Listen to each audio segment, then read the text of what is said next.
नमस्कार साथियों, स्वागत है आप सभी का आपके अपने परिवार यूपीपीएससी स्टडी आईक्यू पर। फर्स्ट ऑफ ऑल आप सभी प्यारे भाइयों बहनों को बहुत बहुत गुड मॉर्निंग, सुप्रभात, सत श्री अकाल, आदाब, राधे कृष्णा। जिस धर्म को आप मानते हो भाई, बहुत बहुत नमन है।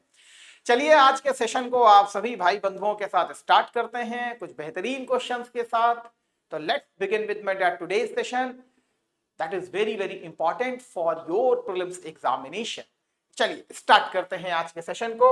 अच्छा, आप जैसा कि बेहतर रूप में जानते हैं कि ये है आपका स्वयं का टेलीग्राम चैनल, जो कि मेरे द्वारा स्पेशली बनाया गया है। आप सभी से बहुत विनम्र आग्रह है, अगर नहीं ज्वाइन किए हो तो अवश्य ज्वाइन कर लीजिएगा। सर क्यों ज्वाइन कर लें? अरे इसलिए ज्वाइन कर लेना भाई, क्योंकि मैं आपके साथ स्पेशली एज अ हिस्ट्री के प्रोफेसर उत्तर प्रदेश पेपर 5 और इंटरनल सिक्योरिटी को डील करता हूं, तो बहुत सारा कंटेंट मैं शेयर करता हूं, इसलिए आप ज्वाइन कर लीजिएगा, इससे आपको बहुत बेनिफिट होगा। फिलहाल किसी भी प्रकार की एग्जामिनेशन से संबंधित कोई प्रॉब्लम रहती है तो आप मुझे डायरेक्टली इस नंबर पर भी व्हाट्सएप कर सकते हो। डायरेक्टली इस नंबर पर भी आप मुझे व्हाट्सएप कर सकते हो। कोई जरूरी नहीं है आप हमारे पेड बैच के स्टूडेंट हो, आप हमारे यूट्यूब परिवार का भी सदस्य हैं, हमारे लिए सम्मान की बात है। इसके अलावा ये हमारा ऑफिशियल टेलीग्राम चैनल है, इसको भी अवश्य ज्वाइन कीजिएगा। तो चलिए, फिलहाल आज एक बहुत खास दिन है, इसलिए मैं आपको बताना चाह रहा हूं, क्योंकि आपको मालूम है कि जो सबसे हमारे जीवन का सबसे पावन दिन है और जो है स्वतंत्रता दिवस, वो अब आने ही वाला है और आप भी उसकी खुशियों में सराबोर हैं, हम भी उस खुशियों में सराबोर हैं और उन सारे लाखों जवानों को प्रति भी बहुत बहुत कृतज्ञता अर्पित करते हैं जो आज भी बॉर्डर पर हमारे लिए बेसिकली खड़े रहते हैं। उन सभी हम अपने क्रांतिकारी वीरों को भी आज नमन करते हैं जिन्होंने हमारे लिए अपनी शहादतें दी हैं ताकि हम भारत देश का एक बेहतर रूप में निर्माण कर सकें। इसी के आलोक में हमारा स्टडी आईक्यू परिवार भी आपकी शिक्षा में किस प्रकार से एक रेवोल्यूशन ला सकता है, उसके लिए नित्य रूप से सतत प्रयास करता रहता है।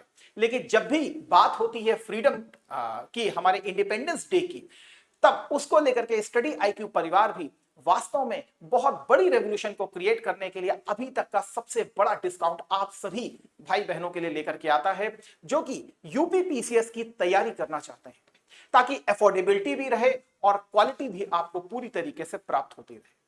इसीलिए हमारा जो आरंभ बैच है, जो हमारा फाउंडेशन का बैच है, चाहे वो आरंभ इंग्लिश बैच हो चाहे फिर हमारा अभ्युदय का हिंदी बैच हो, दोनों में ही आपको 79% का अभी तक का सबसे बड़ा डिस्काउंट ऑफर दिया गया है। और सबसे बड़ी बात है, इसमें डबल वैलिडिटी भी आपको मिलती है, डबल वैलिडिटी भी आपको मिलती है। तो आप या आपके कोई भाई बंधु या आपके परिवारिक जन जो भी सिविल सर्विसेज की तैयारी कर रहा है, खासकर यूपीपीसीएस के लिए, तो मेरा आज आपसे बहुत विनम्र आग्रह है, आप उनको भी स्पेशली बता सकते हैं फ्रीडम सेल के बारे में। जब भी बैच को परचेस करना हो, आप मेरे इस कोड का यूज कर सकते हैं जिसका नाम है साई लाइफ, जिसका नाम है साई लाइफ।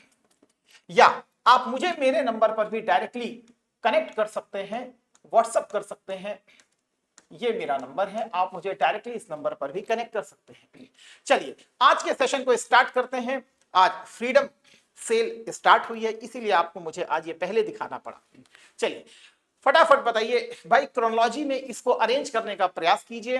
भारत में निम्नलिखित यूरोपीय शक्तियों के आगमन को कालानुक्रमिक क्रम में व्यवस्थित करें, क्योंकि मैंने आपसे वादा किया था कि अब हम मॉडर्न हिस्ट्री की तरफ चलेंगे और कुछ एक्सक्लूसिव क्वेश्चन आंसर आपके लिए क्रिएट करेंगे।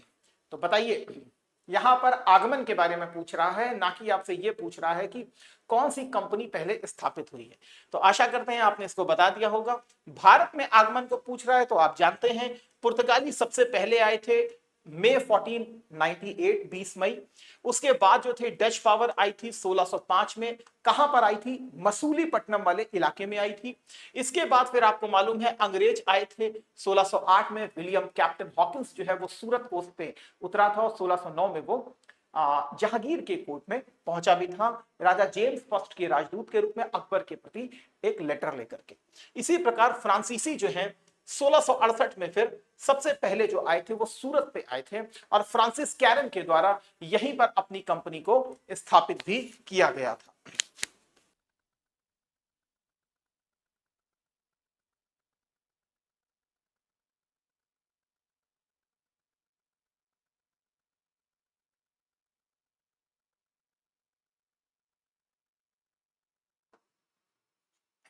तो ये जो चीजें हैं यहां पर आपको देखने के लिए मिली थी। 1 मिनट प्लीज।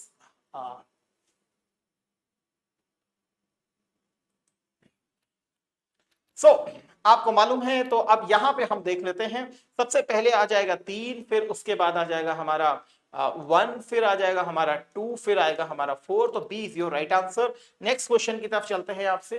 लिखा है who was the French governor general who pioneered the policy of interfering in the internal politics of Indian rulers to gain territory. वह फ्रांसीसी गवर्नर जनरल कौन था जिसने क्षेत्र प्राप्त करने के लिए भारतीय शासकों की आंतरिक राजनीति में हस्तक्षेप करने की नीति को शुरू किया था? तो Jean Baptiste Colbert, Joseph François duplex, François Martin या काउंट दी लाले? काउंट दी लाले। क्या लगता है आपको इसका क्या होना चाहिए आंसर? चलिए आंसर आपको पता है, बिल्कुल सही है आप सभी। जोसेफ फ्रांसिस डुप्लेक्स आपको यहां पर आंसर देखने के लिए मिलेगा। डुप्ले था जिसने हैदराबाद और कर्नाटक के सक्सेशन डिस्प्यूट के ऊपर इंटरफेयर किया था। ठीक है, second Karnataka war. Next question please. Which English captain defeated the Portuguese fleet at the Battle of Swale in 1612, impressing Emperor Jahangir? तो कौन था जिसने हराया था और जो जहांगीर है उसको इंप्रेस भी किया था? Sir Thomas Roe, sir William Hawkins, Job Charnock और थॉमस बेस्ट? क्या लगता है आंसर क्या होना चाहिए आंसर?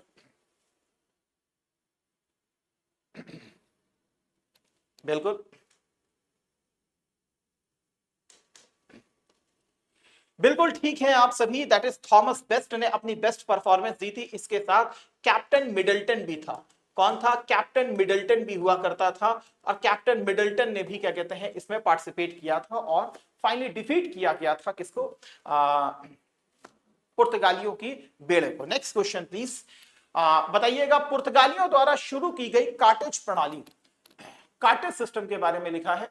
ठीक है, निम्नलिखित कथनों पर विचार करें। इसके तहत हिंद महासागर में व्यापार करने वाले एशियाई जहाजों को पुर्तगाली अधिकारियों से पास खरीदना अनिवार्य था। दूसरा है इस प्रणाली के तहत पुर्तगालियों ने गैर पुर्तगाली व्यापारियों द्वारा काली मिर्च एवं हथियारों के व्यापार को प्रतिबंधित कर दिया था। तीसरा लिखा है अरब सागर में सुरक्षित आवाजाही के लिए मुगल शाही जहाजों को भी कार्टेज प्राप्त करना पड़ता था।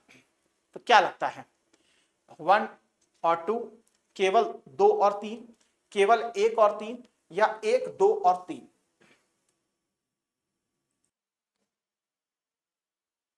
क्या लगता है आंसर? बात ये बिल्कुल ठीक है, व्यापार करने के लिए पासपोर्ट के रूप में इसको यूज करना पड़ता था। सेकंड, ये भी बात बिल्कुल सही है, पुर्तगालियों ने गैर पुर्तगाली व्यापारियों द्वारा काली मिर्च और हथियारों के व्यापार को प्रतिबंधित कर दिया था। बिल्कुल सही है। इवन कहा था कार्टेज लेने के बावजूद भी आप इसका व्यापार नहीं कर सकते हैं। थर्ड जो था ये भी बिल्कुल सही था। इवन अकबर और कहते हैं शाहजहां के भी जो जहाज चलते थे उसको भी कार्टेज व्यवस्था में कार्टेज को लेना पड़ता था। तो इस हिसाब से डी जो है आपका ऑप्शन सही हो जाएगा। नेक्स्ट क्वेश्चन लिखा है 1632 में ईस्ट इंडिया कंपनी को जारी किए गए गोल्डन फरमान के संदर्भ में निम्नलिखित कथनों पर विचार करें। लिखा है यह फरमान मुगल सम्राट शाहजहां के द्वारा जारी किया गया था। दूसरा लिखा है इसके तहत अंग्रेजों को 500 पैगोडा के वार्षिक भुगतान पर गोलकुंडा के बंदरगाहों पर एक प्रकार से स्वतंत्र व्यापार करने का अधिकार भी मिला था। तीसरा लिखा है इसके परिणाम स्वरूप स्थानीय संरक्षण के तहत मसूलीपट्टनम में अंग्रेजी कारखाने की स्थापना भी हुई थी। क्या लगता है आंसर? ओके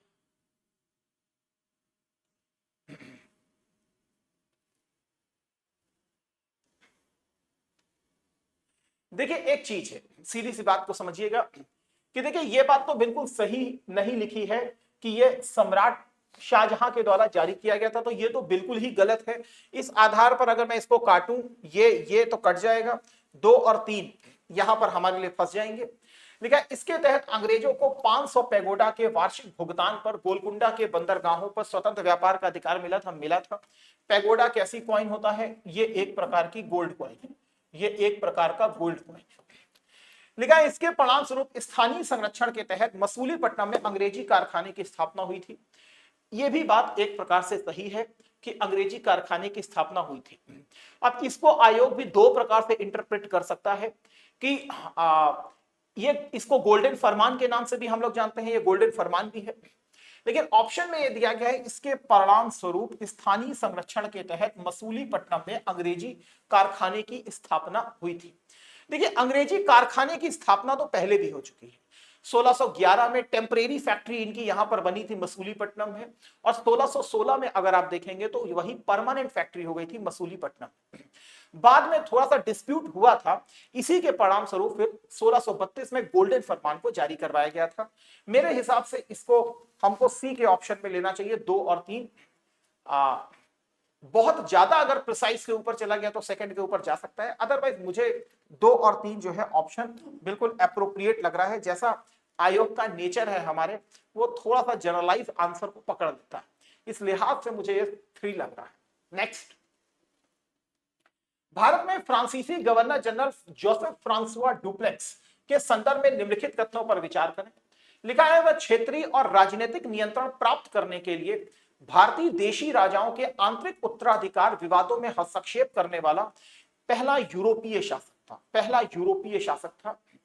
दूसरा लिखा है उसने भारतीय शासक के खर्च पर यूरोपीय सेना रखने की प्रणाली की शुरुआत भी की थी। तीसरा लिखा है उसने प्रथम कर्नाटक युद्ध के दौरान फोर्ट सेंट डेविड जो है उस पर सफलतापूर्वक कब्जा भी कर लिया था। इधर आता है तो फिर कटने लगता है, क्या लगता है आपको? अच्छा, इसमें जो कूपन कोड दिखता है फ्रीडम, उसको यूज ना करके हमेशा यूज कीजिएगा क्या, किसी भी फैकल्टी का कोड, ठीक है।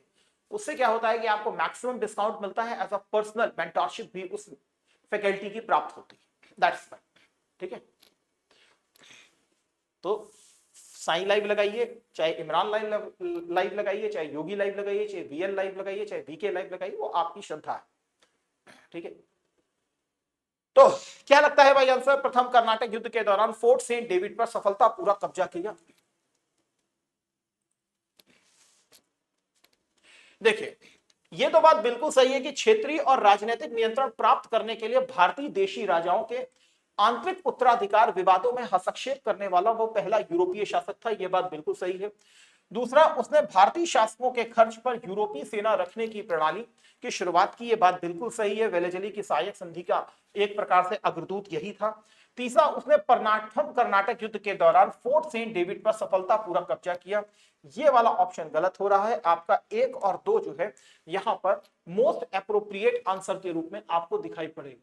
तो मोस्ट एप्रोप्रिएट आंसर 1। देखिए फोर्ट सेंट डेविड पर अगर आपको याद आ रहा हो तो फोर्ट सेंट डेविड ब्रिटिशर्स का ही हुआ करता था, और 1758 में जब थर्ड एंग्लो कर्नाटिक वॉर 1756 से लेकर के 1763 तक जब 7 ईयर वॉर आपका चला था, उस समय 1758 में भारत में काउंट दी लाले बेसिकली अपॉइंट हुआ था एज अ फ्रेंच गवर्नर के आर्मी कमांडर के रूप में, फ्रेंच कमांडर के रूप में। तब इसने फोर्ट सेंट डेविड जो है आपका उस पर कब्जा कर लिया था। फोर्ट सेंट डेविड पर इसने कब्जा कर लिया था, जो एक प्रकार से ट्रिगरिंग पॉइंट था थर्ड एंग्लो कर्नाटिक वॉर का, इसलिए ए ऑप्शन आपका यहां पर सही है, ठीक है।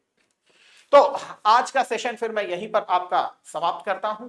इसके बारे में मैंने ऑलरेडी आपको पहले बता दिया है, तो आपके किसी भी भाई बंधु को अगर ज्वाइन करना हो तो use my code, that is sine life. इससे आपको मैक्सिमम डिस्काउंट मिल जाता है और पर्सनल मेंटरशिप मिल जाती है। किसी प्रकार की कोई समस्या होती है तो आप मुझे मेरे इस नंबर पर भी व्हाट्सएप कर सकते हो। लेकिन याद रखिएगा ये हमारी फ्रीडम सेल 11 तारीख से लेकर 15 तारीख तक बेसिकली मान्य है, तो आप इसमें एडमिशन अवश्य लीजिएगा। इन्हीं शब्दों के साथ देवियों सज्जनों आज के सेशन को यहीं विराम देते हैं। Thank you. जय हिंद, जय Bharat, Vande Mataram, God bless you.